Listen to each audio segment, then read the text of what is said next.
Test. Oh, can you guys hear me now online? Perfect. I think we're good to go. All right, we fixed it. Thank you guys for bearing with me.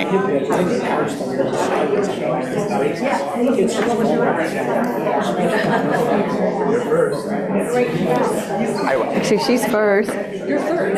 Yeah, I'm third. Yeah, because first Chris, then, yeah. I was just giving him somebody to spot on that. All right, hi everybody. Now welcome into the Civic Awareness Series with the League of Women Voters. This is the very first time you're seeing me. There was no technical snafu before this. My name is Chris. I'm your Adult Programs Coordinator here at the library, and like I said, I am extremely proud to be partnering for the past 2 years with the League of Women Voters of the Palatine, Barrington, Schaumburg areas. It's a lot easier after you've already said that. Before I turn things over to the League and our speaker, just a few friendly reminders for our online audience. We'll start with you. As you already know, if you're experiencing technical difficulties, you can use the chat or the Q&A to get in touch with me, and I will, as fast as I can, fix the problem. If you have questions for this evening's speaker, you can also use the Q&A or the chat function, and we'll be able to field those questions to the presenter at the end of the program. If you're having trouble hearing at any point, I also recommend turning on closed captions, because that will sometimes pick up the microphone, and you'll be able to at least read what's going on while we try to figure out whatever the volume issue is. So that's always my Band-Aid fix for that. For our in-person audience, welcome on in. If you have questions for this evening's presenter, and my understanding is there is going to be a brief interactive period, excuse me, what I'm going to need y'all to do is put your hand high and proud in the air, because we can hear you in here, but our friends online can't hear you. So my friend Julie, who's back there, is going to walk over with a clip-on mic. She's going to bring it to your mouth, all Oprah Winfrey style. Hold it near your mouth. That way our online audience will be able to hear you. So if you have questions at the end during Q&A, or when Marianne does her interactive part, make sure to just put your hand up high in the air so that we can make sure those online peeps can hear you. If at any point during the program you do need a restroom, there's restrooms located straight out this door. The ladies' is immediately on the left. Gentlemen's is just a little bit further down the wall on the left as well. And there is a water fountain in between if you need any refreshment during the program. And if you could take a moment to silence your cell phones and on all other electronic devices that may make noise during the program, as lights and sounds emitted by those devices are distracting to your fellow patrons as well as to the speaker. And now, without further ado, as I have already taken up a lot of our time this evening, I'm going to hand things over to one of my friends from the League of Women Voters, Kathy Kleva, to introduce tonight's speaker. Thank you, walking as fast as I can tonight. So, hold on a moment. Let me pull this. I'm going to second Chris's welcome.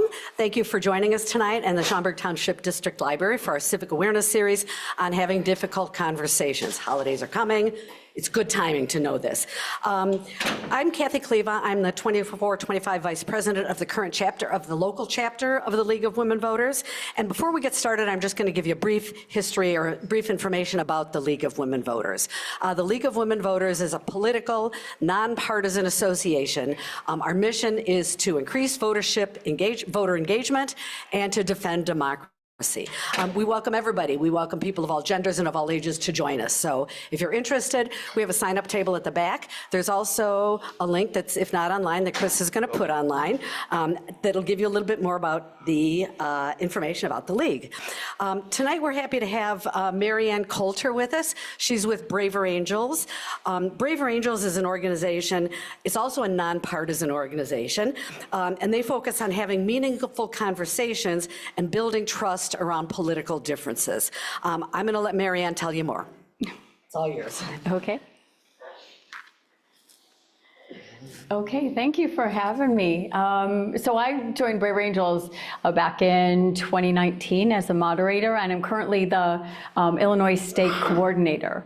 So, and what we're going to do tonight, we're going to talk, this is Skills for Disagreeing Better. This is not the full course. The full course takes an hour and a half. So I'm going to feel a little bit like I'm firehosing you with information. You may feel a little bit like firehosed with information. But at the back of the room, if you want to sign up, you can, there are other courses you can take, or if you've got another organization that wants to do a full workshop, please just let us know.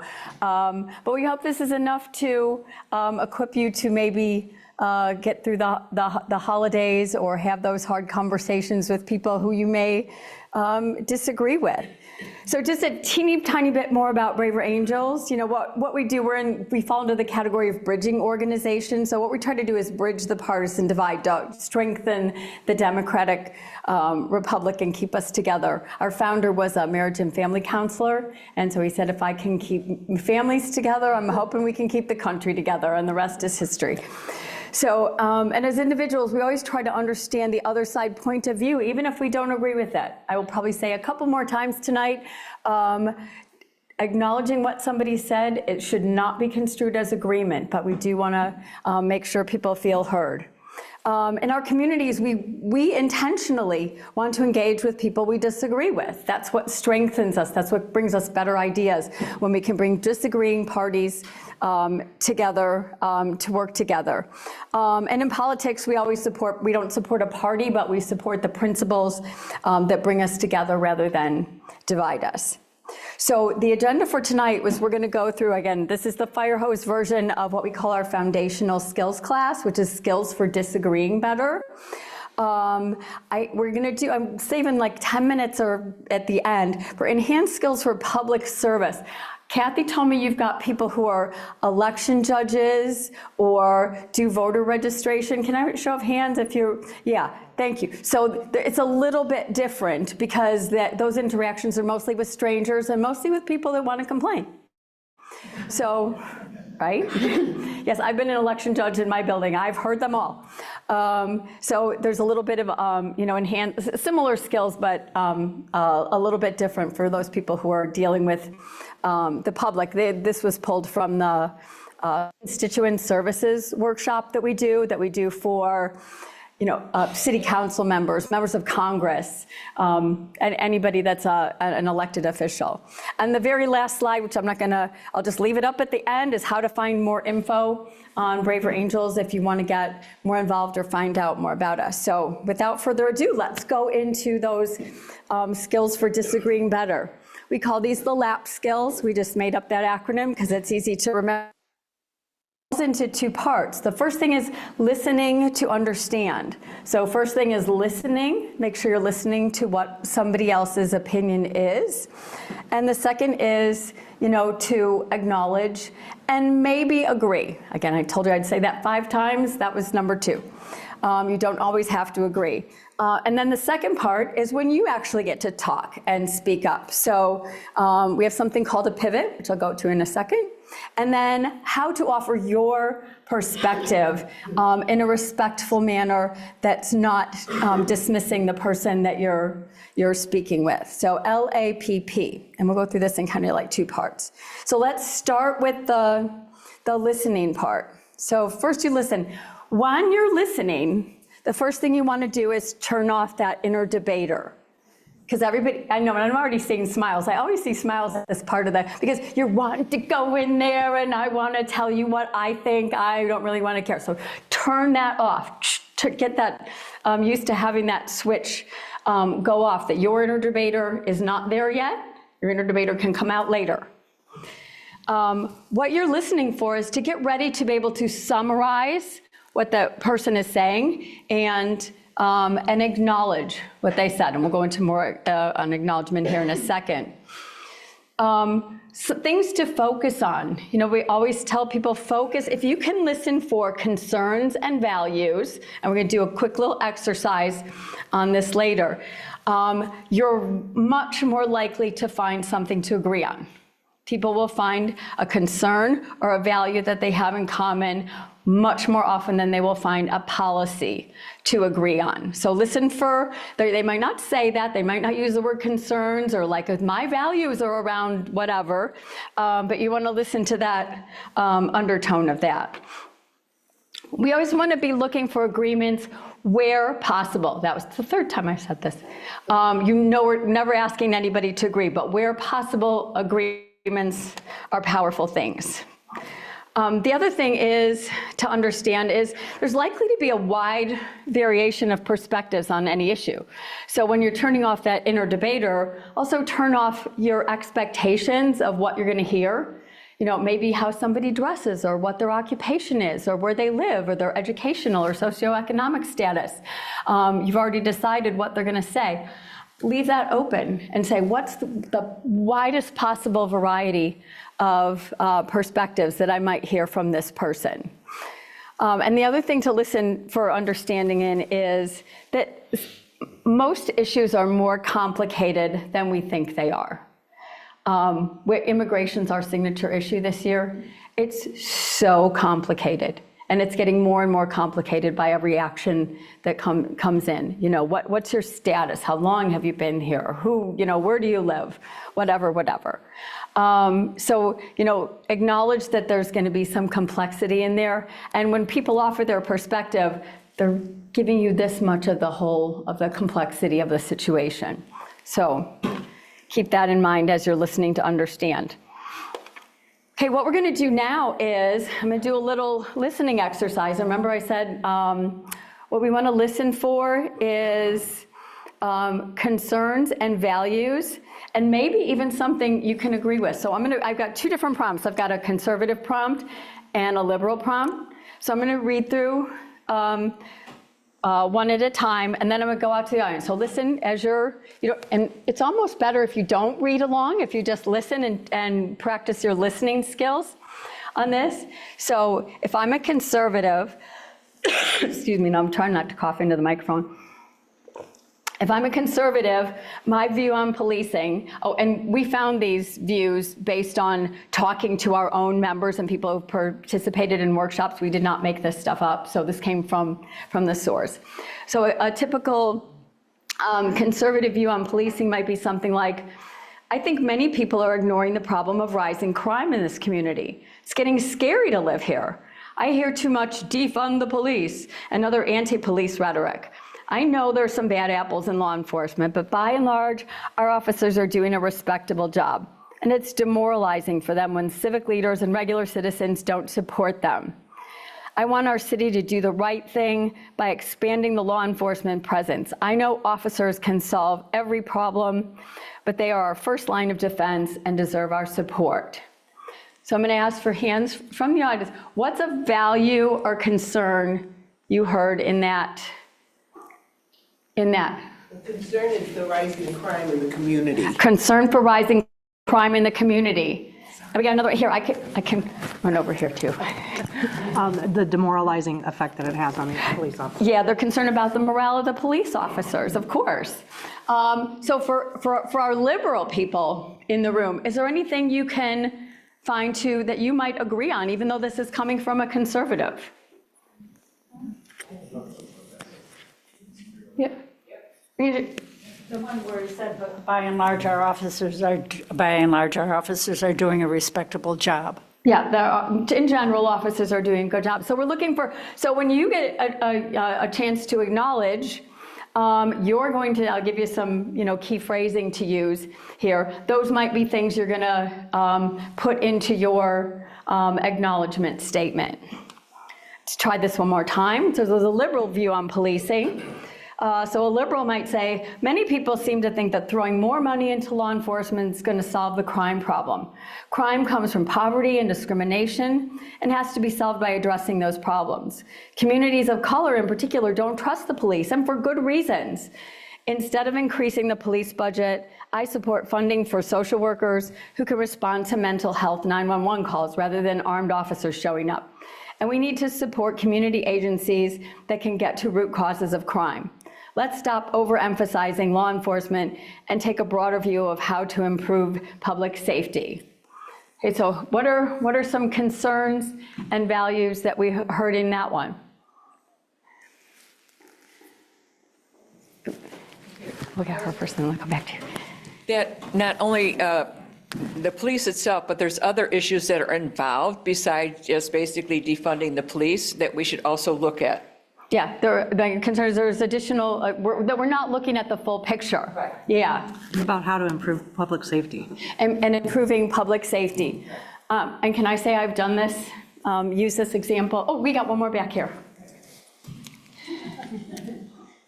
Root causes of crime. Yeah. The root causes of crime. Yeah, because there's concern about the addressing the root causes of crime, similar to what you said. And I've used these prompts like at least a dozen times, and I've never had a room where they haven't agreed that a common value is public safety. So that's always a good place to start. Where do you find things in common? Okay, let's talk about, now we've listened. Now you want to tell the person what you listened to. And the value of acknowledging is it's all about making a connection. I did a workshop for junior college students this morning, and we always ask for what's your key takeaway at the end, which I may ask you too. And one young lady's key takeaway was, oh, I didn't know you had to acknowledge what people said. And I'm like, I'm glad you know now. But it's very, very powerful. The power of being listened to is more powerful than what comes out of your voice. So it's all about making a connection. So when you're acknowledging, what you want to do is you want to paraphrase what they said. In the interest of time, I'm not going to have people write down, but think about like how you would answer those prompts we just looked at. How would you paraphrase those two comments? Again, agree where you can, fourth time.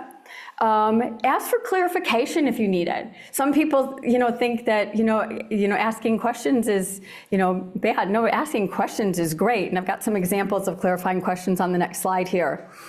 And then once you've acknowledged, you want to take a slight pause and make sure that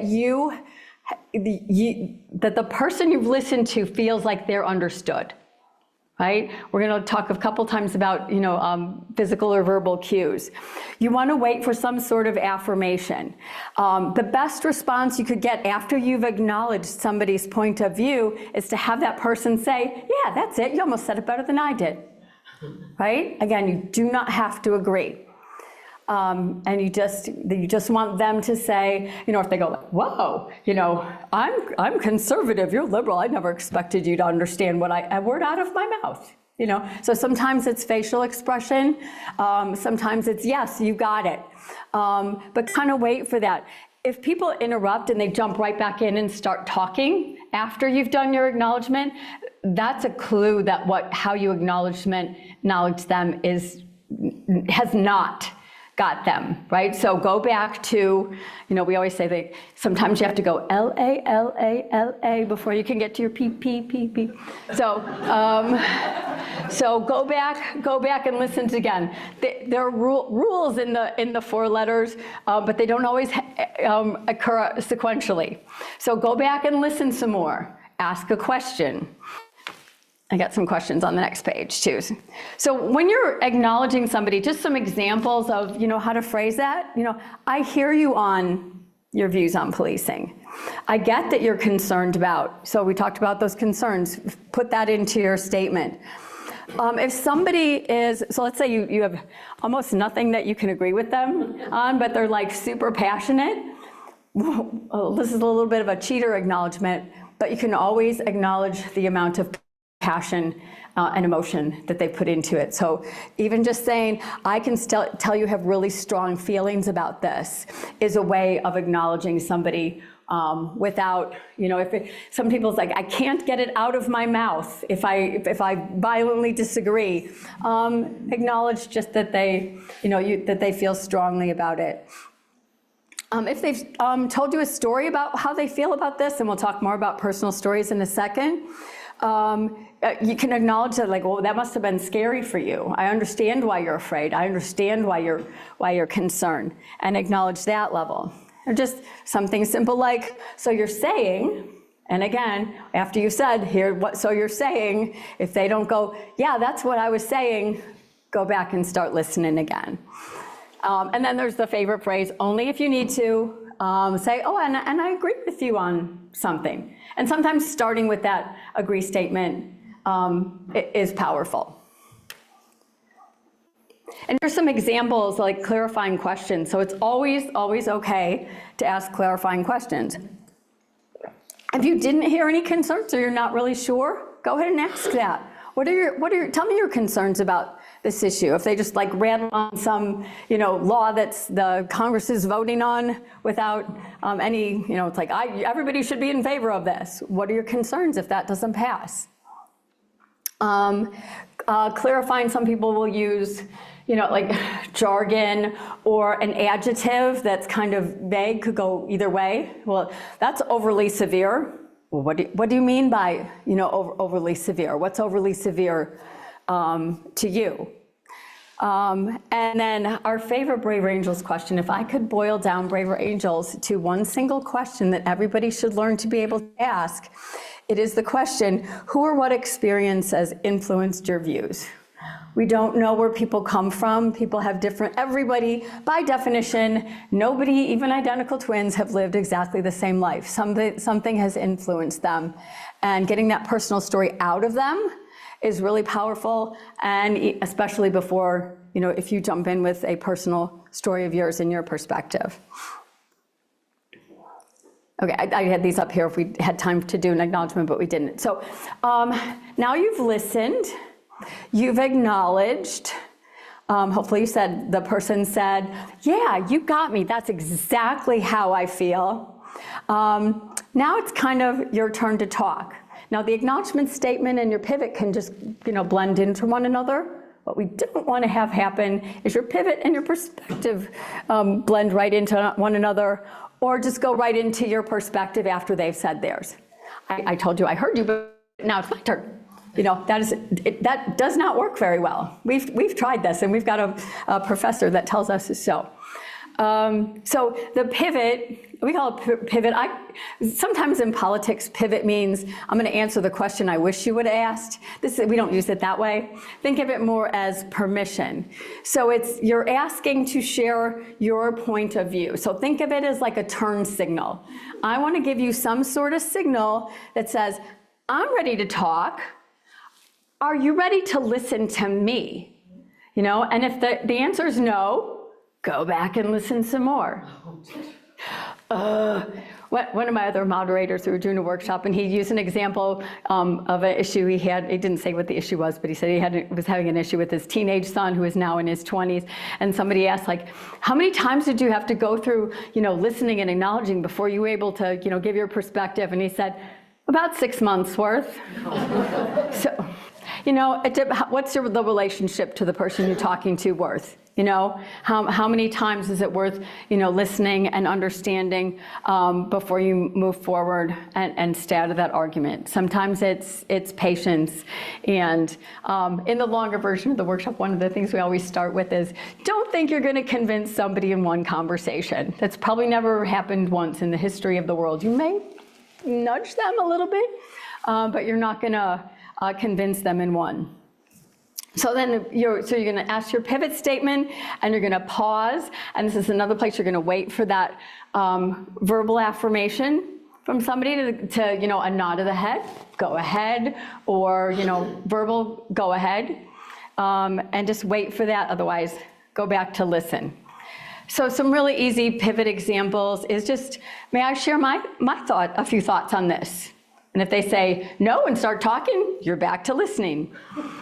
Is it okay if I tell you what I think about this? Easy peasy. I like to offer a different way of looking at it. Okay. Another simple one. I read some interesting things on this topic. Could I share a couple ideas I have? I think my favorite pivot statement of all time, we did one with, it was on this one, it was policing. And, it was the full class, and so everybody writes down their pivot statement, and her pivot statement was, my son was involved with the police once and somebody got shot. Can I tell you about it? Who doesn't want to hear the rest of that now, right? So if you can put some compelling reason, I've read an article, I've had an incident in my life, this is why I have a different perspective, may I share, the more likely that person's ears are going to perk up and say, yeah, go, I'm here for you. And then the last thing, so now you've listened, you've acknowledged, you've pivoted, and you've had the green light from your conversation partner. So we're going to offer our perspectives. So the one thing to always remember is if you use I statements, you don't want to have true statements. Not this is the way it is. This is what I think. So you're owning your own perspective. You don't speak for, you may speak for a few other people. Or if you are speaking for other people, acknowledge that you're speaking for other people. But so again, I as a member of the League of Women Voters would be okay. But everybody thinks. How many times have we heard that everybody thinks and gone like, ugh, everybody doesn't think this. I know I can name 5 people off the top of my head. The next thing you want to include is maybe, what are the sources of your views? Is it an article? Is it an expert? And then you get the other person saying the sources of their views, and you find out, well, I listen to this news station, and you listen to that news station. Braver Angels has an activity we do a lot that's called Walk a Mile in My News, where we share news stories with somebody from the opposite political persuasion. It's very enlightening, I can tell you. And, so when you're sharing sources, now that's something to start a conversation on later on. Let's compare, where we heard things. Did you see it on the internet once? And then you can go back to clarifying questions and say, I saw it here. They're like, well, that's not right. Somebody objects. Now you can come back and say, let's compare the articles. Let's see what we can do with that. We said this before, when listen for those personal stories, but we want to share our own life experience or personal stories. So our topic for the year is immigration, so we're trying to do a lot of workshops on immigration, and I can tell you, I've heard the most heart-wrenching and I know that's what you were just in the other room for. I've heard some of the most heart-wrenching immigration stories, and when people hear personal stories, it just changes everything. Oh, if I can share one more thing. So on Tuesday night, when I had less of a voice than I have tonight, I moderated a panel of trans individuals. It was literally the most powerful thing I've done since I've been at Braver Angels. We had 2 reds, 2 blues, and a purple. We had 2 trans women, 3 trans men, and they told a little bit about, their story. And I was just like, and we were getting fan mail from everybody that attended. We did it over Zoom, and just like the lights that are opening up on people's eyes, and it's like I was stereotyping the trans community. I had a totally different idea. I can't tell you how many minds changed just listening to a personal story and seeing a face on the screen. So anytime you can share your personal story, and the way to get there is to ask the other person at first, what in your life experiences influenced your views? And you can say, in my life experiences, this is what influenced my views. Personal stories, this secret sauce. And then in your perspective, again, you can bring up those, you maybe agreed when you acknowledged, but you can also find something to agree with in your perspective too. And now you've got a conversation going, right? So now you have 2 different perspectives on the table, and you can have a conversation instead of a fight. So LAPMP, and that was my fire hose version of the LAP skills. So listen to understand. So remember our listening skills. Acknowledge, agree where you can. Remember to pivot. I can't tell you how important that is, to ask that permission, or that everything's just going to go in one ear and out the other, or up in smoke. And then answer your perspective. The other thing I hear all the time when I've done this workshop at the end is people say like, oh, I didn't realize I had to learn this and it took practice. Oh, yes, it does.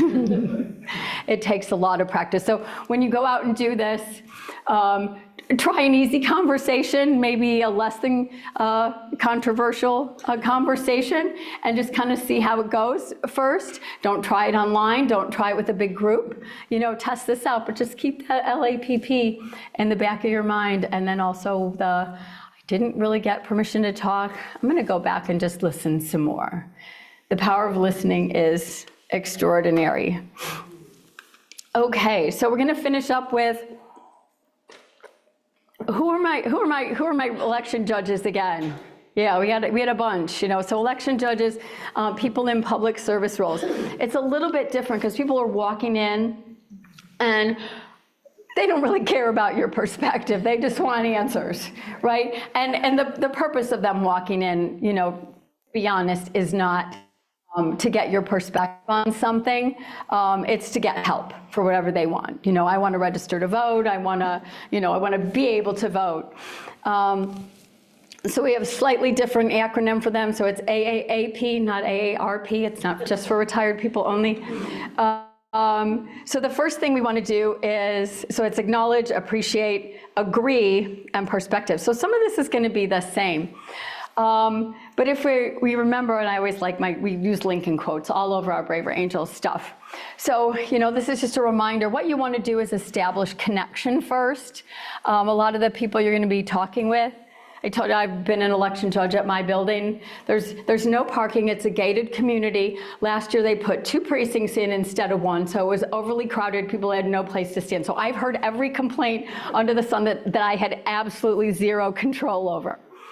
So it's things like that. So when people will be walking and they're just like daggers in their eyes because they want, you know, they're not happy with you. So if your first reaction is, I don't like that person, your second thought should be, I need to get to know them better. Yes, we love Lincoln quotes. Yes.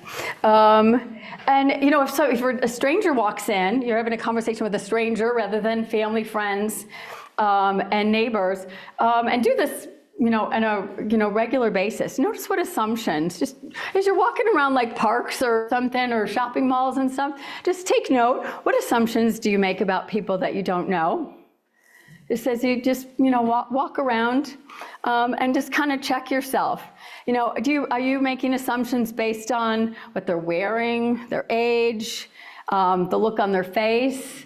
Do they have an accent? You know, so, and try to clear those out before you even answer a question, because we listen better when we can clear our assumptions, and that takes away our tendency to stereotype. You know, another thing we talk about in Braver Angels all the time is, you know, we tend to stereotype people. That's one of the 4 baddies: stereotyping, dismissing, ridiculing, and showing contempt for somebody, or like absolute no-nos. You know, you get kicked out. We won't get kicked out. We'll take you to the corner and give you remedial training. But we want to get rid of those stereotypes, because the bottom line is we don't hold people accountable for their views. We hold people accountable for the stereotype of the view that we think they have. Right? Again, that's why we want to listen and ask as much as we can. Okay, so acknowledge, and if it's a stranger walking in for a service, it's the same as we talked about before. You just want to acknowledge the other person's view, the strengths of their feelings. If they're mad, it's always good to say, I can tell you're angry about something, I'm here to listen. Just acknowledge why they're there. This one's a little different. You can try this with your family and friends, but especially if it's with strangers and you're in a public service position, appreciate that the person's bringing the concern to you. When I was election judging, I'm like, thank you for telling me there's absolutely no parking here unless you're disabled. It is a big concern. There's nothing we can do about it, though. We had to reserve it for, election people and disabled people. But thank them for bringing that their attention. Agree where possible. Like when I would say, I agree, we probably shouldn't have used our building as a polling place if there's no parking, but the city asked us to, and we said yes. So again, you can find something to agree if possible. We never ask anybody to agree. And the perspective is similar. You can use I statements. You can be speaking on behalf of the entity you're working for, but it always helps to have that personal I in there when you're giving your perspective. You can always cite the sources. I'm sorry, this is county law, or this is election law that we're doing, and I love to be able to fix this, but I have no control over this. And like before, incorporate something you heard from them. You know, that's your paraphrasing back, even when you're giving your perspective on it, that continues to tell what you heard from them. And the other thing is because when we're in public service issues, you know, avoid jargon. Well, according to law SB 847, you know, or using acronyms and people have no idea what the dog walking laws or whatever. You know, don't stay away from jargon, use plain English as much as possible. Okay, and then you want to bring the conversation to a close. So now you've got, you know, some sort of constituent that's come to you, and you know, how do I close out the conversation, and you know, to make them feel like they got something out of having this conversation and this interaction with you. You can even promise to think about it, even if you have no control over it. You know, when I was election judging, I was like, okay, you know, we can think about, you know, rethink parking for next year, but I can't promise you anything, but I can promise to think about it. I can pass on the concern. Again, who are you passing it on to? You know, maybe it's the election board or a city entity or higher up. I meet with our CAPS people. It's maybe you're probably not from Chicago. In Chicago, we have these it's community action and policing groups, and we go in the neighborhood, and there's always a couple cops listening to us talking, and the cop, he's brilliant at saying, like, I'll pass it along, but I can tell you it's not going to hit the mayor's office. And he's being honest, and we know, you know, so it's not, people who are blaming our beat cops, you know, when they're trying, they're on our side, and they get pushed down. So, you know, acknowledging that you are trying to pass on the concern, it's not going on deaf ears goes a long way. Follow up on the source of info. If somebody comes in with a complaint, you know, make sure it's accurate. And get back to them. The next person that walks in, you may say, the next person that walks in, thank you for having this conversation with me. The next time, you know, somebody comes in with the same issue or complaint, you know, I'll know where, I know what to say differently this time. And you've even changed my view. My view has shifted on this. And that's a nice way to close out an interaction with a constituent, so they walk out feeling like, I really did something by stopping in here today, whatever it was they were coming to do. One last thing, handling verbal attacks. Always stay, if somebody gets like super angry with you, this actually does work for family too, although it's in our workshop for public servant people handling public servant constituencies. Just stay calm and firm. You know, the other person's more likely to model your behavior if you're the one staying calm and firm. Don't be the victim. Oh, Permy, I can't believe you're yelling at me. It's going to get you nowhere. Or be the counterattacker. Just, you know, let him be the bigger person. This is the go high moment, and just take it. And don't stoop to defending your character. And how dare you, you know, challenge me? If you're in a public servant position, you know, they don't know your character and integrity. So just maybe sometimes let it go. And that brings us to the end, and we did good. We did 40 minutes. Any questions on what we've? Oh yeah, no, we're gonna run around with a microphone. I'm gonna just leave that up there. So this is just a way to, you know, get in touch with us if you'd like to hear more about Braver Angels. That QR code takes you to Where Do I Begin? There's some online courses on there that you can do. There's the non-fire hose version of the Skills for Disagreeing Better. There's also a Family and Politics one on there that's online. However, I love our online courses, but there's no substitute for doing it in person or in-person and courses are by far the best. But that QR code will take you to the page where, there's a lot of stuff to do. My email address is up there. The landing page is up there. Our Braver Angel Illinois landing page is up there. There's a sign-up sheet in the back or a QR code if you want to sign up for our newsletter. So, and then I will take some questions. So if we have 12 minutes, yes. I don't know if this is a curveball or not, but you're talking about a lot of conversations when we're in person. What happens if your conversation is via text message or something like that? Oh, What's your yeah. suggestion? There actually is an online course for social media, and you can use Braver Angels techniques on social media. My first recommendation is just don't go there, because the first thing people do is I give you my perspective and somebody comes right in with the attack. You're wrong, you're horrible. They start using labels and here's what I think and here's why you fill in, you're a whatever. I won't say bad words in a nice audience. So it usually doesn't go well. You can use some of the techniques about asking questions. I hear your concern about what do you think about, and ask a question. That's usually really off-putting because that's not what people expect online, and they'll drop it right there. Especially if it's a stranger. If it's somebody then just pick up the phone. Don't and have a conversation.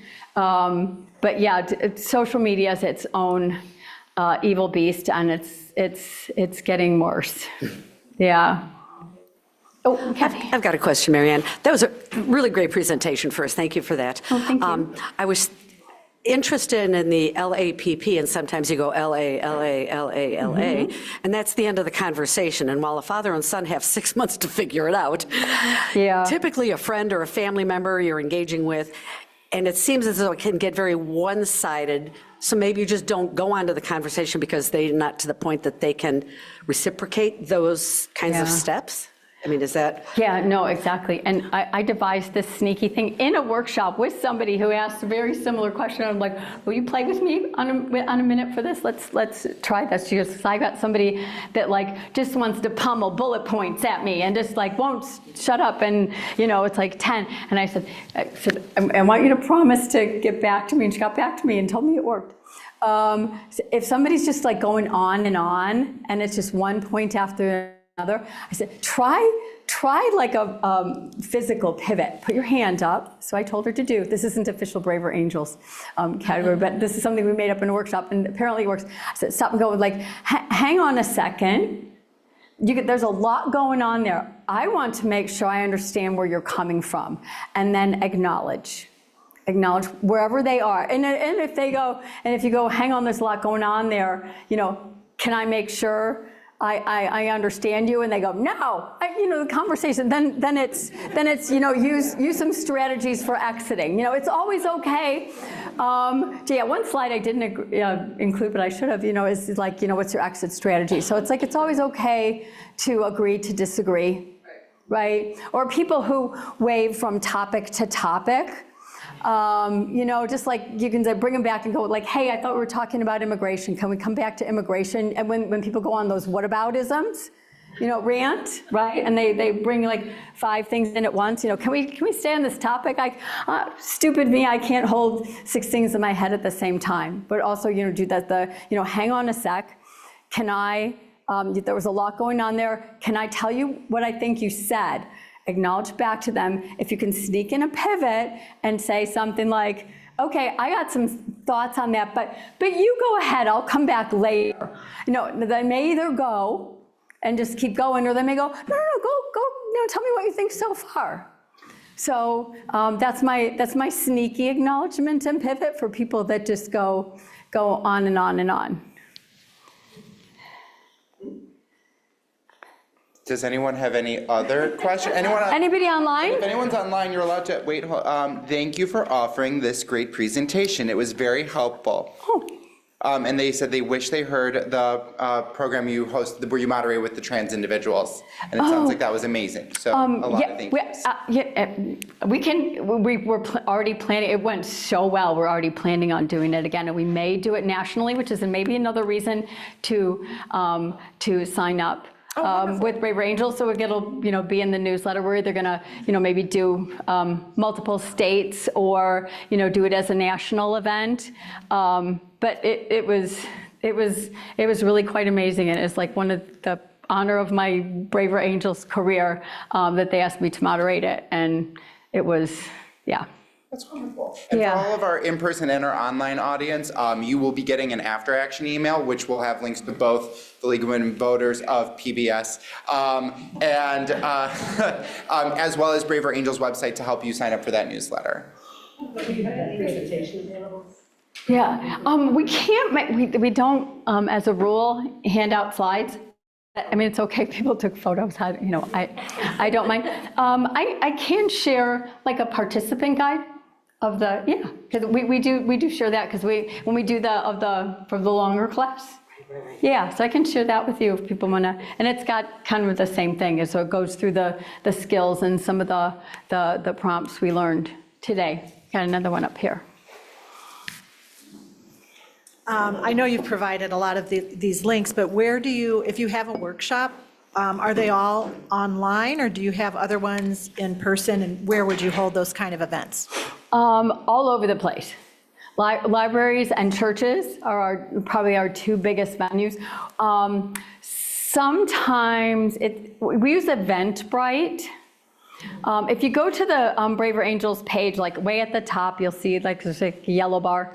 And it says events, and if you just filter it for, workshops online, you can go attend a workshop in Oregon if you want. That we don't, filter people out. And like once a quarter, they'll do all of our workshops online at national level, so anybody can join. And then and the Alliance, which is the Illinois Braver Angels, we've got monthly meetings. For all our alliances. There's one down in Champaign. We've got a Chicagoland Alliance. Hint, hint, we're trying to start one out here because people who live in Schaumburg and Palatine and Barrington, is that the B? Yeah, thank you. And Barrington don't like to travel into the city. It took me an hour and 45 minutes to get here.